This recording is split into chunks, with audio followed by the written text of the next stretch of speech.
Here's another episode of Code Cheers. Red. I guess I should introduce our guest today, although it's normally DJ Donnie. He's got some personal health issues going on. Got his knee tweaked on, so Johnny Louch. Yes. Filling in. I love it. Yeah. Tell us, and now I remember you. I thought you came over with GL, so I was kind of spun out on that when you first told me that. I thought you came over to train GL. No, I was, yeah. You were already here. Yeah. So how did you guys connect? Because you were his trainer. That's how I met when GL came over in 01. Yeah.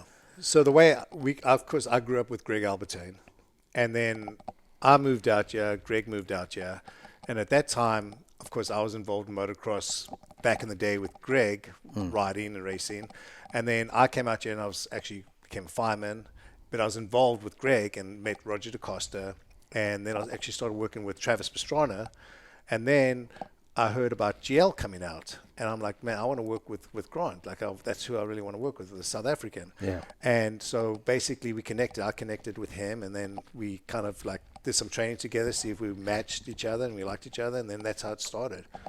So, yeah, I didn't come out with... and now you've been all over the place. You worked... you had your own gym. I could write a book. I know you've done a lot. Yeah, so, we probably need to have you on the Whiskey Throttle show, but give me like the 10-cent version of all the things you've done up to now. well, so growing up in South Africa, and then my dad was a preacher in South Africa, but he also worked for the South African government. So he was in charge of the censor board. So my dad knew what was going to happen to South Africa with the blacks taking over. So my dad knew that, hey, it's time to start moving out of South Africa. So back in the day, in the 80s, the Jews and everyone started leaving South Africa because they just knew what was going to happen. It was basically, when the blacks took over, everyone was uncertain what was going to happen in South Africa. So my dad got us green cards.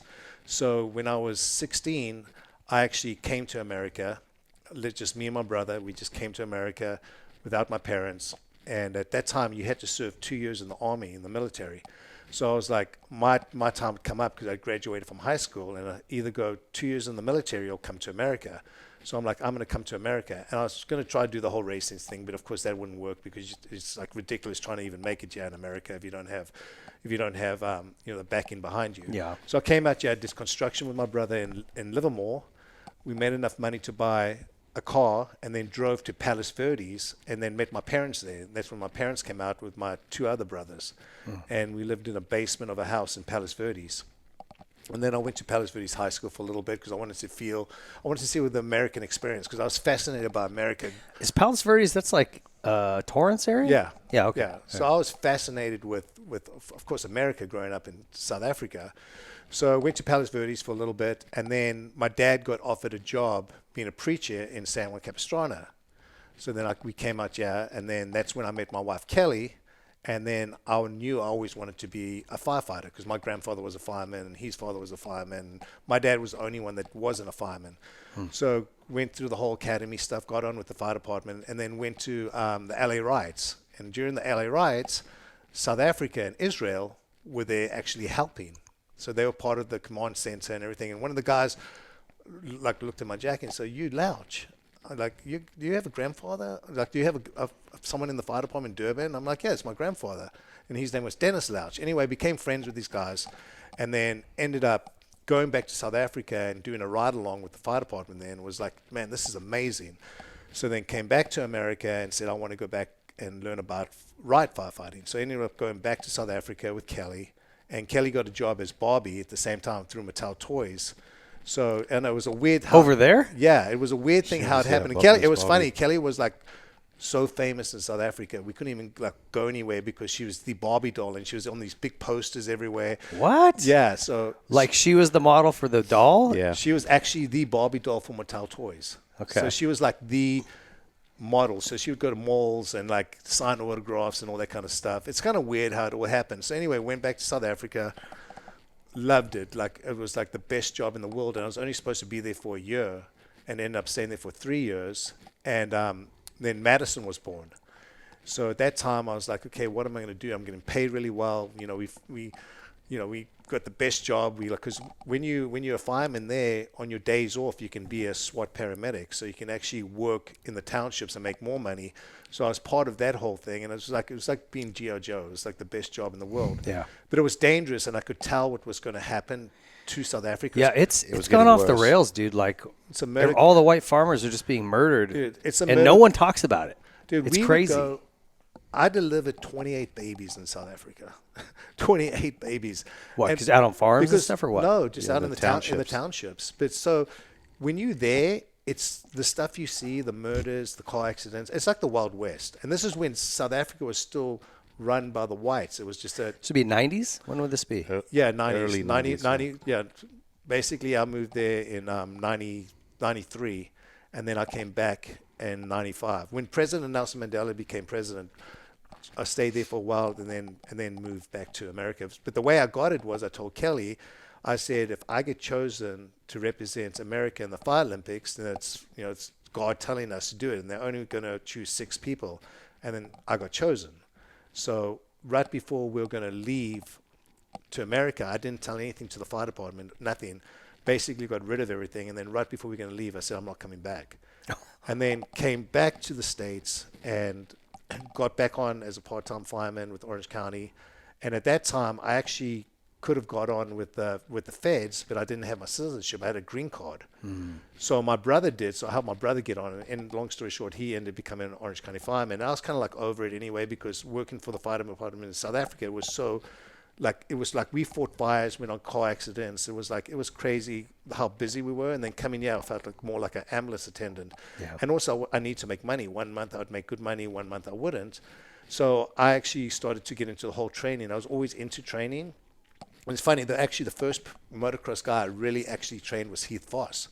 Oh, is that right? And I think that was in 97, 98. And then Roger DeCosta would always want me to train Greg Albertine, but because he didn't like his trainer at the time. Joe Licciardi. He didn't like Joe. So Joe Licciardi started a company called LA Lifestyles with Greg. And then I started working there because Greg was like, hey, dude, I want you to kind of like work for the company and see what's going on. And then I found out what was going on. There's kind of some shady stuff. So, I mean, I don't want to get too much into detail, but was that in Corona, the gym in Corona? Yeah. So I started going there and running it, and dude, we just started making so much money. And I told Greg, I said, are you getting paid? And Greg's like, I'm not getting anything. I said, dude, we're making so much freaking money, and we're only paying this much rent. So anyway, long story short, me and Greg became partners, and it was a 50-50. And then I ended up getting the whole company, and Greg kind of went on and did his own thing. And then I sold it to LA Fitness, the actual training company. I sold it to LA Fitness. And then at that time, I was actually, Travis Pastrano's mom came and saw me at the gym in Encinitas and said, hey, I want you to train, can you train Travis? So I'm like, yeah, I'd love to try it. So I started working with Travis and worked with Travis. But during that time, that's when I heard about Grant. And I was like, I want to work with Grant. And actually, she was really pissed off at me when I started. Well, yeah, you guys had a pretty good rivalry. Rivals, yeah, she, I think it was Millville, one of them. Grant was chasing him down, and he cartwheeled, and dude, she was so mad at me, Debbie. She was pissed. She's like, "This is all your fault." But anyway, I started working with. Then that's when I started working with Grant, and it was through Bob Moore. I spoke to Bob, and I'm like, "Hey, I want to work with Grant," and he kind of helped set the whole thing up. And then we met. Grant came and visited. Grant actually came to LA Lifestyles in Rancho Santa Fe. Came to the gym and worked out, and we kind of started slowly, and then we started working together, and that's how the whole relationship started. And so then once you got out of that, what did you do for a while? Because you started your own gym, I started right? doing the whole training thing, and then I actually, what changed my whole thing is John Hopkins, MotoGP. At that time, John, and this is also through Bob Moore, John Hopkins was an up-and-coming MotoGP rider, but he had a lot of issues, a lot of problems, just being focused and doing stuff. So John came and met with me and said, hey, I want you to work with me with MotoGP. And I didn't know anything about MotoGP. I thought, I think road racing's lame. And then John... How dare you? I know. And then I went in 2006, I went to MotoGP in Laguna Seca to just go see what it was all about. And I was like, holy shit, dude, this is insane. So then John's it was 05. Sorry, 05, yeah. And I was like, I mean, I was hanging out with Brad Pitt, and I was like, this is incredible. I think I was there that year. Brad Pitt was there. Matt LeBlanc. Yeah. Yeah, I was there that year. What's the short actor's name? Come on, he's in all the action movies. Top Gun. Tom Cruise. Tom No, there's Cruise. no Tom. Yeah, but Tom Cruise was there. That's a funny. I got a funny story Michael with Jordan Tom was Cruise. there. But anyway, I went there, and I watched it, and I'm like, okay, this is badass. So then John's like, okay, I want you to come to the first race. So the first race I went to was in Turkey, Istanbul, and me and John just like clicked. Like we just worked well, and then John started doing well and started getting on the podium. So I worked in MotoGP for 3 years, and then at that time I was kind of getting burnt out. Well, And you were traveling. You were going to all the races. Yeah, I Hopkins remember was that. flying him to every race. Dude, every So- race. And at that time, I was also working with Ryan Sheckler. And like, what would you do at the race? I mean, So we would train, like we'd literally fly, land in the country, get on our road bikes and train. Like so at that time, Alden was working in MotoGP as well. And that's when we became friends. Nicky, right? And yeah, Nicky and John were the only ones road riding. And we were like, and John was in shape, dude. Like John was like gnarly. And basically that's where the whole training came in with the whole, bikes and all that shit. But the funny part is to go back on that story, I'm kind of like jumping around. But when I worked with Travis Pastrana, I was the first one to bring spin bikes to the track. And I remember Roger DaCosta going like, what the hell are you doing? I said, dude, he needs to warm up before the race. And that's what helped Travis become, when the first time I worked with Travis, he won the championship. And then that's when I went with Grant. But I was involved with the motocross scene and supercross scene, and then started working with Hopkins and MotoGP, and I just fell in love with MotoGP. I was just like, this is what I want to do. And then Davey Millsaps hired me through also Bob Moore. I started working with Davey, and then kind of got out of MotoGP. I didn't get out of it, but I just kind of like wanted to stop traveling. It was just like I was going to see my kids. It was just like that's a lot of travel on that schedule. Yeah, so I've been involved in the whole working with riders And Hanny. and Josh. Yeah, worked with Josh Hansen, helped him. So Did you though? dude, I'm just kidding. no, I got like. Hanny probably not known Do you for his remember- training. All Do you the remember time. that time with Hanny? The best story is when you were crying.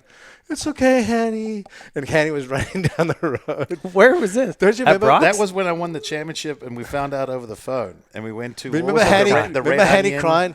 I'm disappointed in my dad. I And can't you're like, ride you 4 okay? strokes. And Yeah. you were crying. me to jump Everyone's his crying. And he was walking out in front of cars in the street. and we were Dude, trying to he get was him. like damn near suicidal. But I got to get Sellers on the Whiskey Throttle show to talk about that. Dude, you that, remember- that party alone is like Oh a God! whole You remember it show. was raining and the whole freaking roof piled in. But the funniest thing is, I mean, as a lot of you know, freaking some of my memories so bad 'cause I've hit in my head so many times with the loss. Like I was telling you about that accident. So some of the memories I don't have like back when it like all started. But Yeah. but when, like I said, the MotoGP, and of course I'm still involved with that. And then I've worked with Jorge Lorenzo, Fabio Quartararo, Jack Miller. All those guys still come out. But I'm more involved with MotoGP now than ever. But not that much involved with Supercross, Motocross anymore. I kind of like, What, is that on purpose? yeah, dude. When you're younger, I've been doing it for so long. I've been how long have you and I been friends? 25 years. 25 years. Like back when I was working with Grant and was Chad Reed, and it was just a cool deal. But now it's like, I just don't enjoy it anymore, dude. And then not only that, just like when you get older, you look at and nothing too bad about the other trainers, but you see the other trainers and the other people, and it's like, it's just so fucking gay. It's like, I don't know. It's a scene, huh? It's Like a scene, I don't like- I don't like the scene anymore. I I just- love the I just racing. don't like the still scene, love it. and also to be honest, I think it's just. I mean, it's probably pissed off a lot of people, but I just think some of the new trainers that are out, it's just so lame. It's just like, it was cool when we were back in the day. We were all like friends, and we trained hard and partied hard, and it was just a different era. It was a different time. It was a different era. It was like, and I think it's So just, is MotoGP in a cool place? so Like, MotoGP is so when I was back, this was crazy. When I was working with John, I used to like Valentino Rossi. I love that guy. Like when I met Valentino, dude, he's doing track walks, smoking Camels. what? Oh yeah, smoking cigarettes, and then partying until 3 a.m. And then now, of course, Valentino doesn't smoke anymore. But back then, the guys were like, it wasn't like fitness thing wasn't a big thing. The only Yeah. people that really Well, were he could training, win on talent. the only people that were really Yeah. training were It's like Dogger. yeah. So the only people that were really training was Nicky Hayden And then I started working with John, and then John started training and started doing well. Like John was like a top 10 guy, and then he was on the podium all the time. Like he was on the podium consistently every weekend. And it was because John was such a loose cannon. Like John drank and partied hard. So I made a deal with him. I said, you can drink Sunday after the race, Monday, Tuesday. Yeah. But you have to. But we had Just to not during the race. But we had to. No drinking Friday night. I demand it. But we had to train hard. But what we do is he would train hard, but then John starting Wednesday would not. So Wednesday, Thursday, Friday, Saturday, Sunday, no drinking. But then after the race, he would drink. But John was always like partying all the time, like even like all the way until race day. Oh, really? So when he focused and stopped, he started seeing results. So then he was like, fuck, well, then I don't want to drink anymore. I don't want to party. And he started getting on the podiums, you know? So then, and then, of course, making tons of money. And then people started looking at him. The biggest mistake John ever made is signing with Kawasaki. Yeah. I honestly believe if he didn't sign with Kawasaki, he would have won a championship because he was on Suzuki since he was 16 and he built that bike up. And then they convinced him. Bob Moore convinced him to sign with Kawasaki. What was a huge contract. Yeah, because of Monster. So, I mean, I can get more into detail, but it screwed John's whole career up, signing with Kawasaki. Well, that car it was too small for him. Well, it wasn't good. It wasn't competitive. Yeah. And I mean, you know, at the elite level, whether it's Formula One, MotoGP, it's to get 90%, not that difficult. That last 5-10% is what everyone's searching for. I feel like MotoGP. I mean, correct me if I'm wrong. I'm not. As we've covered, I don't like follow it super close. You got to follow it. But I feel like the bikes play a way bigger role than Moto. It's the tires. Yeah. So it's the tires. It's like Ducati right now. If you're not on a Ducati, you're not winning. Ducati's the fastest bike, but back in the day, like, I mean, the bikes were very... Ducati couldn't win back then. It's changed. It Now they changes, can't get right? beaten. Yeah. So what I didn't understand with MotoGP is like people would watch it and go, "Oh, he's fading," and I'd be like, "Dude, the guy's not fading. How's he going? One weekend he wins, and the next weekend he's fading." It's all about tire choice and how hard you ride the bike. Well, also the electronics are a big deal. And Because that controls the amount of wheel spin. Yeah. Because those guys will have it set where there's a controlled power slide, so it'll allow the wheels of the tire to break loose. on the 'Cause throttle some of those and- turns they steer with the rear, you know, and it's cool to watch. But but the thing is now when you say, "Oh, how's MotoGP now?" But even back when I was working with John, dude, they're so strict. You put on 2 pounds, it changes the whole bike. So every time, right? He gets weighed in. Do they weigh in all the time? I've actually got a funny picture of John like naked with his hat there, standing on the scale weighing himself. In MotoGP now, those guys, it's so professional now. Like you cannot fuck around or do anything stupid. Like they are so professional, and everyone now in MotoGP. Every rider trains their asses off. Like Fabio Quartararo, all those guys, they'll, everyone, Mark Marcus, on Sunday night after the race. The only race where they really party is in America after the race. But otherwise, those guys are serious, dude. They like, everything's like, now back in the day, Colin Edwards, dude, those guys were so much fun. Colin Edwards, Valentino Rossi, Hopkins, all of those guys were just like, dude, it was I used to hang out with John at any of the party. MotoGP races because we would just go into this guy's rig, that guy's rig. Yeah, just. Do you remember when we were in Colin's rig at Laguna and it was Saturday and we all kind of got fucked up? I mean, I did. Everybody did. And Colin was pretty buzzed, and the next day he was on the podium. It was him, Rossi, and I think The night Nicky. before? Dude, Rossi would party. Saturday night, we got drunk in his motorhome. His dad was a hoot. His dad was the only one that could go drink with me. Yeah. That was fun. Valentino Rossi in Europe would drive everyone crazy because he'd play loud music until like 3 a.m. in his motorhome. Oh, really? And just you'd see the cigarette smoke coming out of the windows, and then everyone used to just like Nicky Hayden was the best dude in the world, but everyone used to just get so pissed because on Sunday everyone would party, but then Monday they would normally do the testing. So Nicky would be there. There goes Nicky. You'd hear the bike. He would be the first one on the track and just doing laps, and everyone would be like, "What the fuck?" I'd be sleeping in the motorhome, and you'd hear Nicky going ring, and he'd be the only guy out there. But no, MotoGP is where it's at. I mean, I still love Supercross and motocross, and of course now me being involved with Ethika, of course I'm involved with all the riders and stuff. But it's just for me, it's just like after a while I just don't get that excitement. And even motocross, like I remember going to the motocross at Glen Helen and the big crowd and just like I said, the 2 strokes and just the whole vibe. Now it's just like, I don't know, it's just not. It's different. It's just different. Well, even definitely changed. even last year at Parla, I was there and I'm like, this is depressing. Like you could walk up to the fence almost on any part of the track. Yeah, it's just, like there was no, like at Glen Helen, if you got there late, you were 3 rows deep trying to look over someone's shoulder. But, I don't think people want to fight the traffic to get down there. It's too gnarly well, getting don't in worry, and there's out. no traffic. Yeah. It's Yeah. like No traffic hardly anymore. anyone goes. We did. But I think that's booth there. why, because they don't want to get stuck. That first couple of years had such bad The traffic. first year, yeah. But even in Supercross, I remember with Grant, especially like with Reedy, I mean, everybody would be in the motorhomes, would go to the race, and then Friday night everyone would go out and still do stuff, and then race that day. Now everything's just like it's different. I think people were, and all the riders now think they train so hard, and I've trained with them. I still see them and train with them, but dude, they're not built the same as it was back in the day. Because I mean, you go riding with them, it's like. Or if they get injured, like now you hear when someone's got a little fingers hurt. Back in the day, even with Langston, he would have his shoulder out or broken thing, and no one would know anything. No one would bitch. Now it's like, people get taken to the rig, and you think, oh, dude, this guy's like done. And then 5 minutes later, he's walking out of the rig like everything's fine. Like back in the day, for you to get taken to the medical thing, dude, you'd have to be in like serious. Yeah. Now I feel like everything is, I don't know, everyone's just, I don't want to say all of them are, but it's just like softer now, and then it's just not as fun. And I get it. Back in the day, there was no cameras. We could have fun. Yeah, there was. I mean, there's a certain rider I'll tell you about. I'm not going to tell you who it is, but I remember at 3 o'clock in the morning in the motorhome, someone calling me and going, you got to come pick this guy up. He's hammered. Pick him up.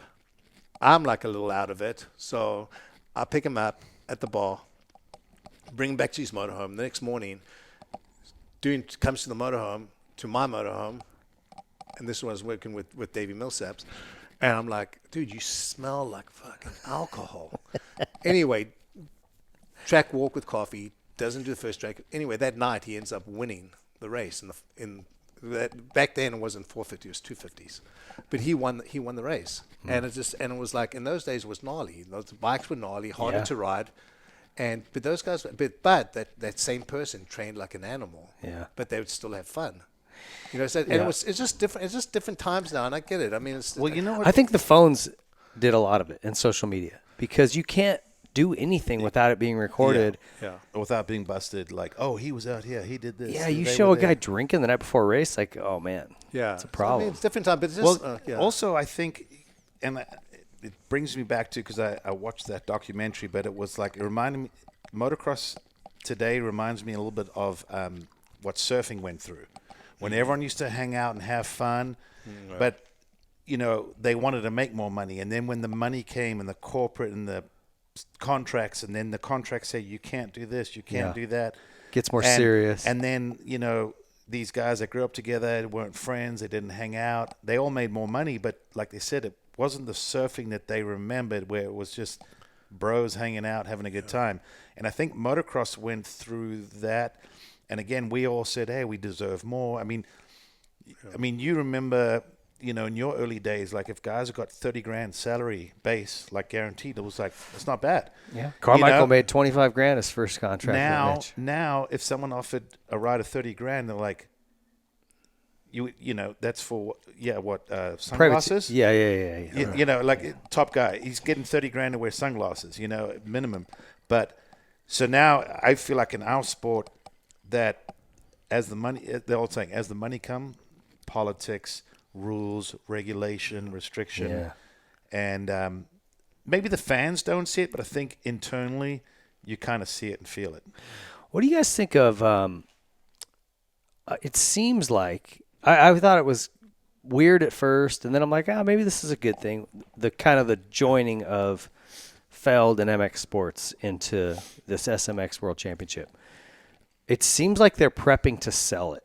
That's what it feels like to me. Like, we're putting this thing together. It's got this package, and it does make more sense, right? From every angle. Financially, it's the TV's but like it almost looks like they're packaging it to go.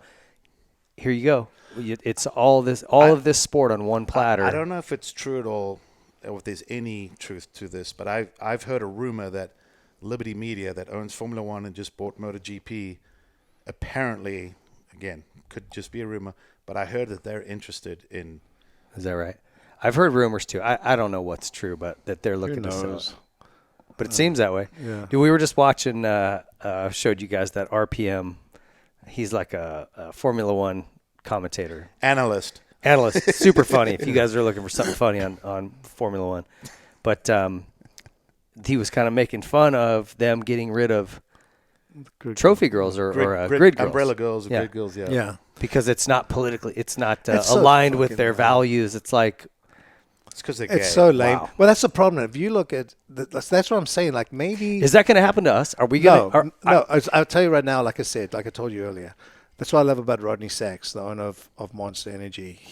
MotoGP tried to pull that, said no more grid girls, and he's like, okay, if that's going to happen. We're not going to be a spot. gone. We're done. We're done with it.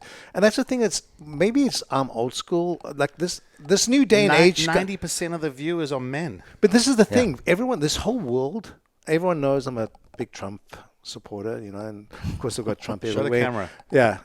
And also, It's all right. Hey, all three of us Also, are, we so the it's fine. people, we Yeah. pissed. Like I've got mega, But I find this day and age, and sometimes even Kelly goes, you gotta be careful to say.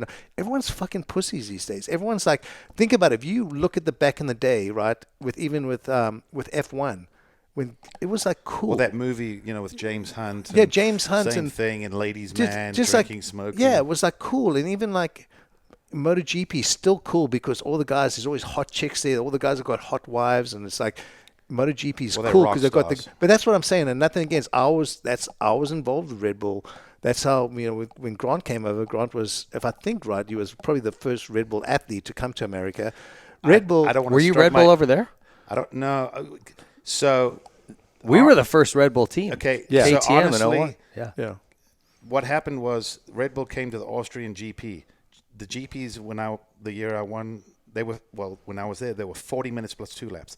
They were genuinely fucking boring most of the time, 90% of the time. Well, in Austria, there was a big crowd. There was no good Austrian rider, so the fans were cheering for anyone on a KTM. And it happened to be probably the most exciting GP of the year. And I came from 4th and 5th, both motos, late in the race to win. And the crowd went nuts. And the owner of Red Bull, Matashev, he was there. And because KTM had invited him, like, hey, get involved in motocross. It's cool. He was there, and he's like, all right, you sign that kid in America, I will sponsor the entire team. And that's when Kurt Nickell came to me and said, sign now. Yeah. And I said at the last minute, but I need a truck. And he goes, you can have any truck you want. And I was like, all right, I'll sign. But anyway, that is a lot of the truth to it. But yeah, Red Bull. And then after that, as we all know, Red Bull and KTM are obviously very tight, both Austrian. Yeah. And they've supported each other and everything. It's like there probably need to be a little correction. Like if you look back, there's some old podium photos. I have one of You're going to say Bob Hanna. Hannah. Okay. Of course, Hannah. No, actually, you know what? It's not Hannah. It's Stanton, RJ, and someone else. Maybe it's Johnny O. And they're on the podium with this girl, and they're pulling her top down. Tits are out. Fantastic tits, by the way. And I'm like, this is in front of everyone at Unadilla, and she's laughing and giggling. It was like, Well, they used to kiss the girls. yeah. Oh, make out. It was like a not big kiss thing. them, like make out. Yeah. But the problem is, so Red Bull decided to get rid of grid girls, and Red Bull's just like I said, Red Bull used to be back in the day cool. Now I'm like, I think Red Bull is like whatever, dude. They got rid of all their grid girls. They're like out of it. Monster. That's what I love about Monster. Of course, Kelly started Monster Energy Girls, and the girls are great, and they're all over the place. But I find like everything is just so.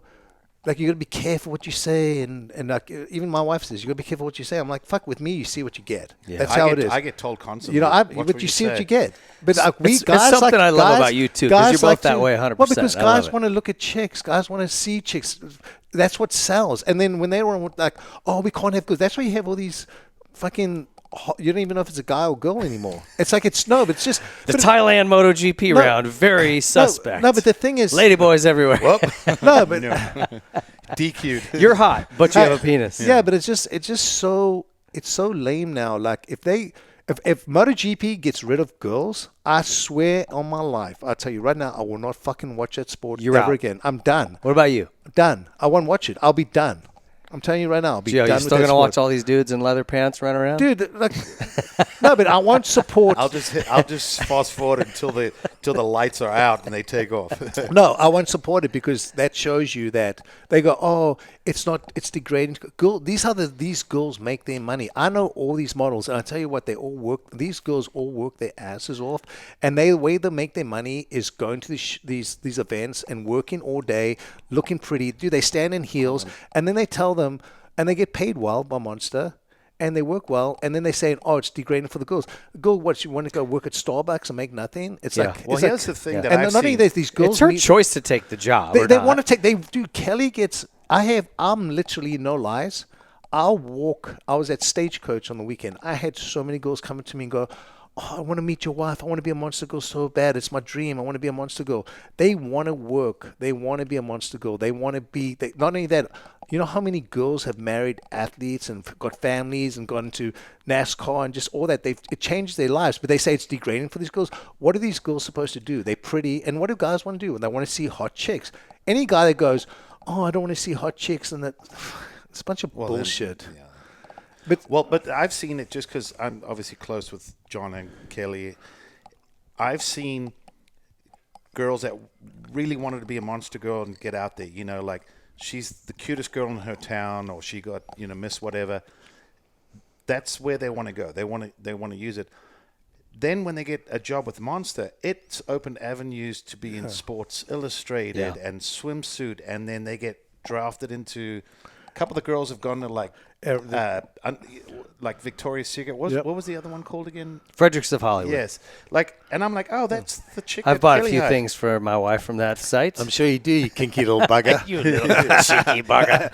But yeah, so again, and it comes back to, like John was saying, she's not going to go and do slat wall or build timber. Like let's just keep it real. Like girls are. They have different skill sets and different things they're good at, different things they can do.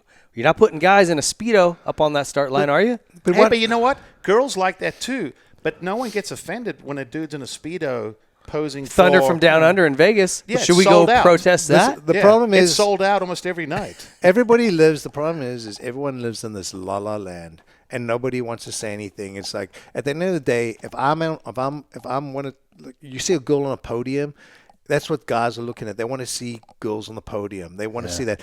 And talking about that, I probably shouldn't say this, but I was at Supercross at Anaheim, and I was told by one of the guys that they didn't want to have the girls on the stage, and Monster was like, Who said that? one of the guys from Fouled or whatever. There was someone didn't want the girls on the stage or whatever. It was a thing, and like Monster's like, nope, the girls aren't on stage. Then We're gone. That's the whole reason. That's And why they we spend pay a lot of money. That's why they pay all this money. But the thing at the end of the day, guys want it. A normal dude. If a normal guy wants to see a hot chick on the stage with their favorite rider or whatever, that's just how it is. It kind of goes hand in hand with motorsport. It's like motorsport. Like, That's what since I makes was cool about born- motorsport. But like, are young kids not? Ethan, our producer's young. Do you like looking at hot chicks? no, he likes to play video games. Yeah, don't lie. He's Yeah, saying he yeah, does. All right, good. He's- I just feel like there's like I don't understand. kids are. I don't know. Dude, you know what's crazy? This is what's crazy. And I do it. Maybe it's just me, but like I love to watch people and see people's reaction. I'll be at Supercross, and sometimes I'll sit, like in the the VIP area, and I just love to watch people. And I know what I'm like. I mean, dude, I got a hot wife, but I still, of course, you see a hot chick walk You're by. not blind. I'll watch guys, this young generation, like 18, 20-year-old guys. And you can even go down to the beach and whatever. It's all dudes, right? Back when I was growing up, it was always guys and girls, always. But I'll watch like some hot chicks walk by, and these dudes will walk by and they won't even turn around and look. I'm like, what is going on That's here? disrespectful. No, but I'm saying is maybe If you don't do a 180, that is I don't know not what cool. I don't know what this new generation is. Maybe they don't like to just look at hot chicks, but at the end of the day, when they Well, start, it's because he's going to go home and porn's so accessible, he's going to go beat off by himself. Dude, I think porn's a problem. I think it's a lot of what do like you mean? I remember driving Ortega with this guy watching porn, and he's fine. busted. Hey, That was when they had those cool. You remember when Then his blue Chevy, dude. I'm like, and he had the big screen up there. I'm, dude, What's the what road? What's the road? He's watching porn. I'm like, what the fuck Remember are you when doing? Do you remember the one where you could put a DVD in Watch it, and the face came out and Nelly flipped up? playing in Oh, the yeah? back. that was Yeah. you? You're driving. What are you gonna do? Dude, this guy used to watch porn 24/7. I'm like, I remember staying in a room with him. Like we always shared a room with her, and every night, dude, porn on. I'm like, dude, are you fucking serious? Did he wear the little tight Speedo underwear back then? He walk around nothing. Nothing right. on. Hey, remember that time we were in that one hotel? We had this guy. I can't remember his name again. He's one of our reps now for a different company. So anyway, I don't want to bring up his name. his name. So Take it easy. he's like, hey, I don't have a room to stay. Can I stay there? And he was on So we had 2 queen we were beds. on a pull-out bed. He was like a pull-up bed, and Grant was there. And there's fucking Langston walking around the room, fucking butt naked with a fucking. Morning glory. And the guy's like, what the fuck? But anyway, get rid of the grid goals in MotoGP. Sports going. Gay, dude. Tits up. Yeah. Dude, I tell you what used to be one of the coolest things, and I know it's not good for you, and I know things change, and who knows what's going to happen with the energy drink companies. But back in the day, man, I remember in MotoGP when Colin Edwards and Valentino were sponsored by Camel, and they used to have the Camel girls, and fucking chicks were hot chicks, beautiful girls from Czech Republic, Italy. And I don't know. I know cigarettes are bad for you. I get it, but it was so cool seeing this hot chick walking with the umbrella, smoking a cigarette, and just like. And that was back. And it seems weird because that was back. You think about it in the 70s and 80s, how cool it was. This wasn't that long ago. Yeah. Yeah, like 20 years ago. Yeah, if 20 that. years ago when. It was like cool. It was like, man, it was cool. I know it wasn't good for you, but a lot of shit's not good for you. But certain things were cool. I remember. So Randy Momola, I'm really good friends with. I don't know if you know who he is. Oh yeah, of course. Man, he was. I remember being in at Watagi with him, and we were having some drinks, and he was telling me stories about Barry Sheen back in the day, and just MotoGP back in the day, and some of the stories he was telling me was like, man, I wish I was back in those days. It was they used to like, man, they would party, and those guys were gnarly. Like they were like, that's when racing was racing. Well, it's just like moto. Look, I mean, you don't think RJ's got some party stories or Dogger? I know they have I stories. mean, I know they have, but the thing is now, and I get it, technology. That's what I'm saying with this sport, even in Supercross, motocross, if they go to the electric bikes and all that shit, everything's. I mean, think about it, right? And I'm South African, so of course I love Elon Musk, and you got to go with the future, but the future is not me. I don't like it. Like back in the day when I was living in South Africa, and I'd see muscle cars and just the cars in America and the loud cars and the cool shit. Now it's like everything's lame, dude. It's like quiet cars. It's like Prius. everyone's, and be careful what you say. Like I know. the other day, you know, I ride Harleys. Don't say gay. What? But I love loud shit. I've got a Harley and everything, and I express whatever. I got Trump stickers on my thing, and I was in Newport Beach, and I was parked there, and this guy comes up to me, he goes, hey man, you should be really careful with those stickers on your bike. I'm like, what do you mean? He goes, well, you know Trump, and I'm like, you know what, fuck, I grew up in South Africa. This is like fucking Disneyland for me. I said, what? He goes, yeah, people can get really offended. I said, fuck what people think. I don't give a fuck. I'm a Trump guy, and I'm gonna fucking. He goes, yeah, but someone could run you off the road. I said, yeah, they should try. Do you know what's wild? It's just dude? so weird, but that's what's so weird about this whole new day and age. It's like, that's why I've got it fucking tattooed on me, because I don't give a fuck. And that's the problem. Here's what's wild, but dude. everyone's pussies these days. They've taken words away, like retarded. When I was a kid, we called Everyone was retarded. Everyone's retarded. You're so retarded. It's a word in the dictionary. Like it's not like some derogatory term that somebody made up. It's in the dictionary. It actually has a meaning. Don't be a retard. Don't be a retard. Fucking hell. And so like, Or don't be a fag. yeah, I mean, Like go get a number. Don't be a fag. Go get a number. Yeah, you but know. everyone's so offended. I feel like so now offended. if you ever say anything, you got to be like, it's like you got to be worried. And my point is, maybe it's my age now. I don't give a fuck. I'll say what I want, and if I don't like someone, I'm gonna fucking tell them I don't like them. If I don't, if you want to be a fucking Democrat or whatever, like be a Biden guy, A retard. That's called no, but I won't say anything to them. That's fine. Let them be that. But when someone tells me you can't have that sticker on your bike, or you shouldn't be wearing that Trump hat, or you shouldn't do that. I hate that when people say actually, you shouldn't wear that. That's or you one thing shouldn't that say did. that. I go, you know what? Shut the fuck up. That's what did upset me today, because I know we weren't going to do it today. When I was going to come here, I was going to wear my Trump hat, but I didn't have it on me, so I was like, shit. But it's actually now, I think it's a lot. I go out wearing it, and people are like, I love your hat, dude. No, I love it. I've had not My one wife person. would wear that day in and day out during the Biden administration, and dude, she would have people like scream at her. Really? I've had not one person ever. Like that guy that sit on the bike, he just said, I said, don't worry about me. I'm fine, dude. And he was Yeah. probably a Democrat trying to like rile me up. But the thing is, I wear my Trump hat all the time. I've had not one. But you know what the crazy part is? I went to Swallows Inn in San Juan Capistrano. No, Is Swallows. that a gay club? No, Sounds like it. well, you've been to Swallows. No, it's a dive bar in San Juan Capistrano. It's like a full-on biker gang. Okay. Biker, not gang. Biker bar. Yeah. But anyway, You're making it sound like a gay bar. No. Everybody wearing No, leather? the chicks wear booty shorts with their ass hanging out. Like, But anyway, I went there and these big guys are like, man, I love your hat, but that takes balls. I'm like, what are you talking about? Yeah. Fucking, what are you scared of someone fucking telling you shouldn't be wearing a fucking Trump hat? Yeah. It's crazy, man. Well, even the other day, I was in Temecula last weekend with my chick, and by the off Rancho, they're all out there protesting. I didn't even know. Hands off. Hands off what? I'm like, you're fucking ugly. No one's going to touch you. Trust me. Yeah. I promise you. I love it when they say, we're not going to have sex with our men until something changes. And Like, every time I look at it, I'm like, good news, because I've never seen that before. No one's lining up. What's that? oh, it's a whole movement, dude. But you These- got to watch it. It's all Yeah. these disgusting-looking Democrats, and they like, I'm not having. If you're a Trump supporter, I'll never have sex with you. I'm like, Yeah. You don't have to worry about that. You're all what a set. big- Hey, boss. so talking about that, so I went to Stagecoach for the first time. Hey, Holy hold on. Tell your shit. stories. I'm going to go get us some refills over here. just 'cause bring I the s- fucking. That's bottle. what I'm going to Bring do. Well, I'm everything. going to take a piss as well. Piss? All right. We're going to take a piss break. Stand by. So where were we? It's the man Chicks? cave. You can't get yelled at. Well, we probably should talk about some motocross stuff. Let's talk here. about motocross. Let's talk about Okay. when motocross was great. Let's talk about this. Let's talk about you. When you remember when we met you and you're KTM and you're a little bitch. You said I used to be a little bitch. You were a little Listen. bitch. You were a little bitch. You gotta You used to get understand. you used to get so mad with Langston. Like Langston gets all the cool shit. Why'd you get a Doma pipe? Yeah. Why yeah. Used to. I remember you were Okay, like but such you a gotta little. You were understand- such a little bitch. I went through Carmichael. You were such a bitch.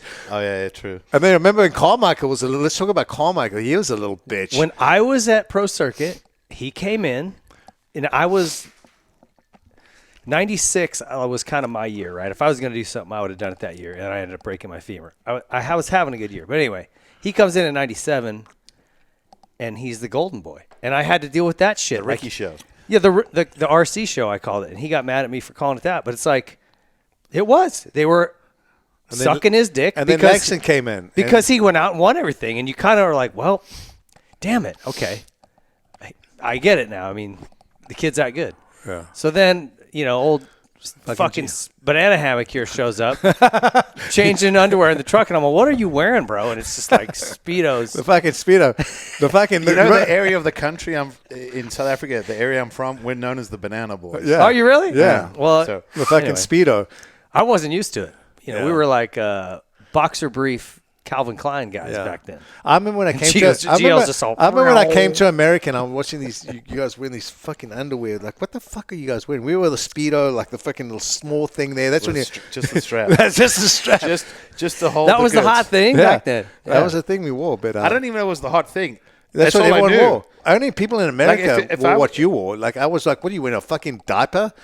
What are those Mormon underwear? I don't know. You guys wearing this like. I don't. What the hell was it? Was it Hanes or whatever the fuck? Calvin Klein. It was yeah, the but it was. hot Yeah, but thing, it was like it was all baggy and it was. Oh well, Didn't actually hold boxers. anything. Boxers. Dude, when came. you get South Africans have got big cock and balls, they're gonna have it Oh. not all.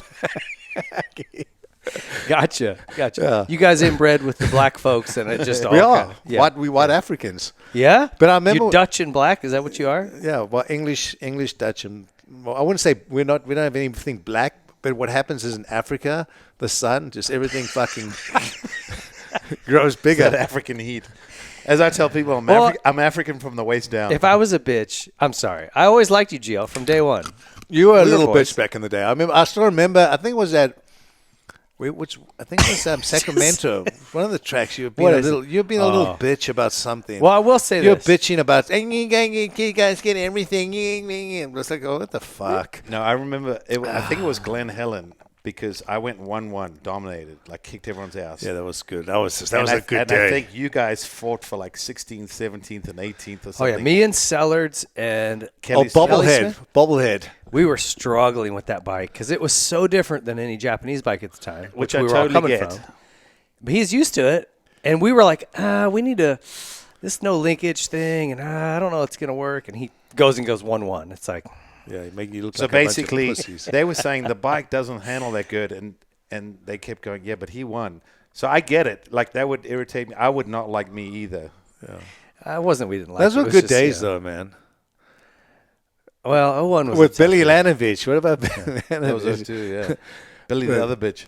But yeah, and then Ricky, when he was fucking trying to help Brownie win the championship, I was fucking hated Ricky. Now I love Ricky. Ricky and we so good. Me and Ricky are so good now. But fucking I hated. Hey, old I hated RC's Ricky taking back in- some heat right now, huh? I love RC For dude. this Daniel Blair. So what is that real? Or is it fucking fake? I don't know. I'm like, what is going on here? I don't know. Ricky's always been cool with me. I don't have I love any Ricky. issues Just with so you Ricky. know, Ricky, I love you. But back in the day, when he was a Brownie guy and fucking came back and rode the 125 class to help Brownie win the fucking championship, I was like, this fucking little fucking redhead fag. And then it's funny. And then now Ricky, I mean, I love Ricky. I think he's one of the coolest fucking people in the world. But back when I was working with Grant, I thought the guy was the biggest fucking dork. Really? Oh, dude, I was like, because it was like they're ganging up on a South African kid trying to win the championship, and they're trying to, and then Ricky goes and races the last race or whatever. With He was fucking- trying to get he the was record, trying to help right? Brownie win the fucking race, and I was like, and then I remember. But didn't he beat Barnett for the most 125 wins or something? It was like there was something to it. I don't. Everyone Yeah, was, but was trying Ricky to was. beat Barnett's record. Yeah. Which Because he I did. went, because I But saw I don't- Ricky yeah. at the start line before Moto 1, and That was the and I story, remember though. But I don't know. I said to him, I said, hey, don't, like, Don't get in the middle I forget of this. the words. Yeah. I said, but, like, if you fuck with me, you're going to have a big problem. And he said, I'm not here to play You sure that games." was the real reason? I'm pretty sure. I mean, Well, maybe it I'm wrong. was. Sorry, No, Ricky. Maybe it I'm is. wrong then. No, that is. So I what thought it he- is, I is heard he was trying to help Brownie. that's, Well, that's that what would be the KTM optics. thought, and everyone thought, and that's why I said to him, I said, hey, man, like, I got to be honest with you. If didn't you, he? Did he go 1-1? What did he do? No, he went 3-1. Was he in the way ever, or like did he? No. Did he have so a? the weirdest part is first moto, I think Bobblehead chopped him off on the start line, and Ricky had a bad start, and me and Brownie went at it, and at the long story short, Duke Finch had threatened me because the previous round at Binghamton, I took Brown out, and there was a big ordeal. The mechanics got into fights, and we got pulled in the rig, and I got screamed at, and we were told, if you do anything, we'll disqualify you guys. So I still think about this. I had a chance to stuff Brown on the last lap, and I regret not doing it. I really do. Because looking back, I really would have liked to have smashed him one more time. And I didn't. And Brown won, and we go across the finish line. He looks back, and I give him a thumbs up, and he flips me off. He did. And I got in his face. We got into Oh, it. that was that big fight when he got into with Pro Circuit and Yeah. KTM when they all came in and was like Yeah. The full mechanics were hitting each Oh other, yeah, pit boards, and that all was kinds of shit. that was one of the coolest fucking races ever. That was badass. Johnny You know what I loves love the as job. well is that Sacramento when he brake checked Bobby Bonds or whatever the guy's name was. You did Bobby dirty. There's Bobby Bonds fans. Oh my God! Still he that- brake checked him. And that motherfucker went cartwheel. Ended his career, dude. Really. Well, I learned very quickly God. that smashing Pastrana and then bragging about it did not earn me any fans in the U.S. Then I brake checked Bobby Bonds. Yeah, but and he there were deserved it multiple- though. He was fucking with you. He pissed me off. He was fucking with you. But at the end of the day, those were the good days, dude. Those were like the days. Back when I was a bitch. You were a little bitch, dude. You were such a little bitch. Little pasty little fucking guy. I was mad, dude. Just, you know. You didn't like South Africans. What are you talking about? I didn't know any. Gio was the first South African I ever met, and I liked him right No, away. You knew LB. Oh, that's true. I loved Albie. Albie's my guy. What are you talking about? I don't like South Albie. Africans. Well, Albie was my hero, dude. Still Albie. is. I love that guy. I got so was many. my hero, yeah. I got so many good stories on Albie, but I won't because he's got a great wife, beautiful family. Yeah, we let's- won't talk about stories with he, Albie. he acts like, you know, Albie this was a perfect dude, but Hey. Albie was a cheeky How little dare bugger. you? Don't you slurry the good name of my friend Greg. Albie was. He's an angel. I damn love it. him. Oh, he was an angel. Yeah, he's My- such an angel. Hey, did he date? I know he could have. I don't Leanne, even watch Leanne his- Rams. No, Leanne Leanne Tweeden. Tweeden. I got a Tweeden, great. I got a Leanne great, Rhymes. I got a great story with that, but I won't bring it up. Okay. I won't bring it After we're it's actually after not the a great camera story. shows I've heard the story. It's actually it's shameful. up. I won't bring a story up. But up. Okay, Let's talk about Supercross right now. Because I wanna but he talk hit the about- jackpot with Amy. I got to give him that. Amy is one of my favorite people in the world. Amy, I love you. But Yeah. Amy, yeah. I don't know if we're welcome back at the house after the last So Rugby yeah, World Cup. we went to. Oh yeah, you guys got loud at the rugby deal, huh? we got loud. A little too many bad words. Well, the problem is the time changed, so we had to start drinking at 7 a.m. Yeah. So when the kickoff at 9 a.m., we were You were blasted. toasted. Yeah, she's serving eggs and, was bacon. way- You got to too remember. many. Yeah, I've known Greg since he was probably 7. I've known Greg for a long, long time. So like late 70s. 70, yeah, late 70s. 80, yeah, ish. So- How old is he? 52, 3? He's a little younger than He's me. 10 years older than me, so 50, he's 53-ish. 53-ish, but Yeah. yeah. And it's funny, dude. Albie has been a tight. I was one of his best men in his wedding, and I've been a part of Albie for a long time. And just it's funny now to see his kids growing up, especially Ethan. It's like little Albie. His Dude, son's more like us than Greg. dude, it's just like He's a loose cannon. Dude, but it's just so funny because when I had Madison Summer, he would always try to give me advice, and I'd be like, just wait. Even Ian, let's talk about PA. I mean, fucking H-E. I remember when I got my first tattoos, H-E was like, Penny was like, oh my God, I can't believe you're getting tattoos. Guess what? The precious girls have tattoos now. Little ones. His girls? Yeah. Oh yeah. So, Dude, I always H-E's thought going to hate me. Penny's going to go, what, Johnny, what are you talking about? But then again, Penny and Ian's kids are great. They're good. Yeah. They're good Christian girls, but they do have a couple little tattoos. Hey, kids go through shit. But I'm dude. saying is I when mean, you it don't happens. have kids, it's real easy to be a it's great easy parent, right? No, it's easy Yeah. to give advice. I remember Yeah. Greg giving me advice about Matt when my kids. I'm like, okay, dude, just wait, Yeah. just wait. My daughters were like, hey, this Ethan Albertine followed me. And I'm like, Greg's kid? This was way back. And I go, oh, that would be so cool if you guys Followed ended who? up- Your daughters? Yeah, yeah. Oh, And shit I balls. said to Albie, hey, our kids are going to date, dude. We're going to be related. And he goes, take it easy with Ian. Like, his kid's a little wild. And I'm like, oh. And now I'm telling my girls, unfollow him. Stop it. Hey, just so you know, Ethan reminds me of me a little Hey, bit. So no, just so you know, no, this is how it is. Follow. Definitely unfollow. No, Greg will get mad, but the apple doesn't fall too far from the tree. Greg, when he was younger, he was A little wild? He was I know. He was a I know loose. some stories. Don't let him, I don't care if he listens to. I tell him he was a loose cannon. You go, oh, you're full of shit. I'm like, dude, that guy was a loose cannon. Hey, we all, most people go through it. I mean, Ethan's kind of gone, but Ethan's good now. He's Is he good? yeah, he's Oh, a that's good, He's a awesome good to kid now, but still, he's like. Let's talk about Supercross. Can we talk about Supercross Yeah. a little bit? What's going on? You guys watching it at all? I'll watch it. It's down to Coop and Sexton. What do you think? I like both the riders. I've known Cooper since he was a little kid. I love Cooper. I love his family. I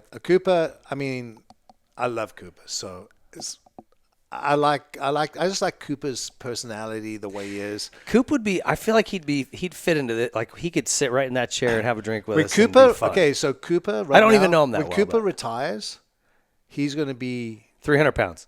no, he won't be 300 pounds, but he's going to be. He's just one of. He's one alcoholic. of the Chinas, one of the brews. He's just Yeah. like he's just cool. He's like a caged tiger right now.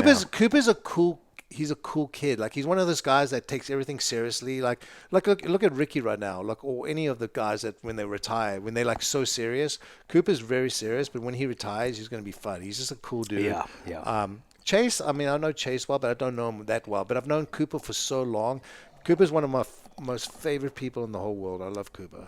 I don't even know who to root for. I like them both. Same. I mean, for me, even though My like heart it for breaks. different My heart reasons. breaks for Sexton when you watch Cooper just kind of like. well, Sexton's he's off, dude. That guy's a beast. I've seen him in the gym when he's coming to my gym or he's coming to Ethika. That guy is gnarly. Yeah. Like he's like that guy's probably. I would say honestly, and this is saying it. He's the strongest. When it comes to MotoGP, Supercross, he's the strongest athlete I've ever seen in my Dude, life. he makes that 450 look tiny. No, dude, He's that just guy. all, Dude, that guy is big a old thick neck. I've watched him work out. He's a beast. Like he's the strongest guy I've ever seen in our sport. Period. The difference is, and to all He's your like points, a Larocco. Yeah, I was thinking LaRocco. He's like a Larocco.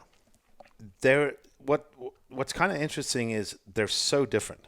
So different. Chase has, as Johnny would say, the intensity, the strength, the speed, the physique, everything you would want. And then there's Cooper, and he's just got this. Yeah. And he can just, I don't know what it is, but he can mind fuck himself into winning championships. Mm-hmm. I know, it's impressive, dude. Like even so, we're talking about what do we think? I can't help, but I actually was in Dallas. I went to Dallas Supercross. Okay. I was in Dallas.